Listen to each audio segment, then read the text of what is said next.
NBA 2K ratings have been trickling out, and Heat fans are going to be surprised by where 2K ranks the Heat going into the 2025-26 season. Welcome to Locked On Heat, your daily podcast on the Miami Heat. Whether you're tuning in on YouTube or on your favorite podcast app, thanks so much for making Locked On Heat your first listen every day. I'm Wes Goldberg for daily content on the Heat. Join more than 17,000 Heat fans and subscribe here on YouTube. Today, we're talking about what could be the leaked NBA 2K26 ratings for the Miami Heat. We'll talk about where the roster ranks against the rest of the NBA, where the players rank with their potentially revealed ratings here, and where NBA 2K got it right and where they got it wrong. All right, let's start with where the Heat's roster ranks against the rest of the league.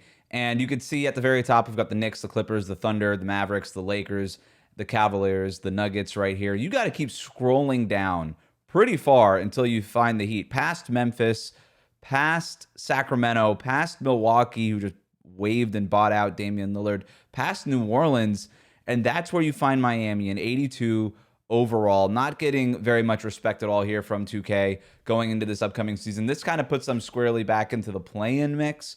Their Vegas over-under is at like 38.5, 39.5 wins, so NBA 2K reflecting a little bit what Vegas thinks in terms of where they're rating the Heat. And then you just think about like the Heat's calling card typically is on defense, and they're not getting very much respect here on defense either. You got to scroll down past teams like the Lakers, Nuggets, and Raptors until you find Miami's defense, which is being rated 64 overall, just ahead of Portland, just a point over Utah. It just feels like that's a little low, but 2K does give Miami credit when it comes to intangibles. They rank very highly there. And then with potential, they're getting some respect there. There's a little bit of a hedge where they can potentially get up to about an 85 overall. So that's where Miami's team ranks against the rest of the league. All right, so now let's see where the Miami Heat players rank. So here's the latest NBA 2K ratings for the Miami Heat, or at least the rumored ones. Bam Adebayo, 89 overall. Tyler Hero, an 88 overall. Norm Powell, 87. Andrew Wiggins, an 81. Kel'el Ware is an 80. You've got Davion Mitchell here at a 78. Nikola Jovic at a 77. Jaime Jaquez Jr. at a 76. Terry Rozier still getting the benefit of the doubt here as a 75. Haywood coming in at 75. Pelle Larsson at a 75. Simone Fontecchio, who came over from Detroit this offseason in the sign-in trade that sent Duncan Robinson to the Pistons, he's a 74 overall. Drew Smith, who is still technically not on the roster, he's a restricted free agent still, he's a 73 overall. And Kashad Johnson, the last guy on the roster, a 69. No Kasparas Jakučionis here.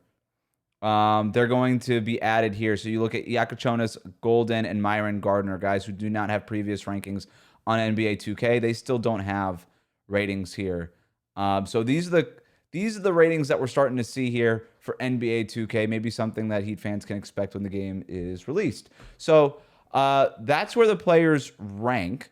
You got Bam, Tyler, and Norm Powell. They're all going to rank in the top 100 in the NBA 2K ratings. Wiggins, Kel'el Ware, they just sort of barely missed the cut in the top 100. So where was 2K right? Where was 2K wrong? To figure that out, let's go ahead and check out the top 100 players overall to get a sense of where Miami's players rank against the rest of the NBA. So you've got Jokic, Giannis, and Shea all at the top, 98 overalls. Nothing surprising there. Those are your best players in the league. We're going to keep scrolling down to find Bam here at 29. Just behind James Harden, just ahead of Zion Williamson.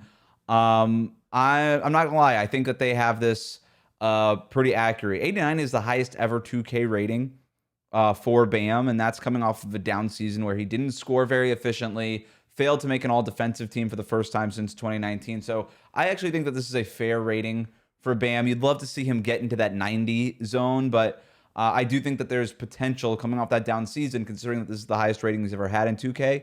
There's potential to climb into the 90s with a stronger start to the season. Let's go find where they have Tyler Hero. So here's Tyler Hero, 37th rated player in NBA 2K, right there with Zach LaVine, LaMelo Ball, Darius Garland. Again, this feels just about right to me. And look where Heat fans are going to be a little surprised here. They've got Jimmy Butler, an 87 overall, ranking 40th in NBA 2K, behind Bam Adebayo and behind Tyler Hero. Heat fans should be happy about that.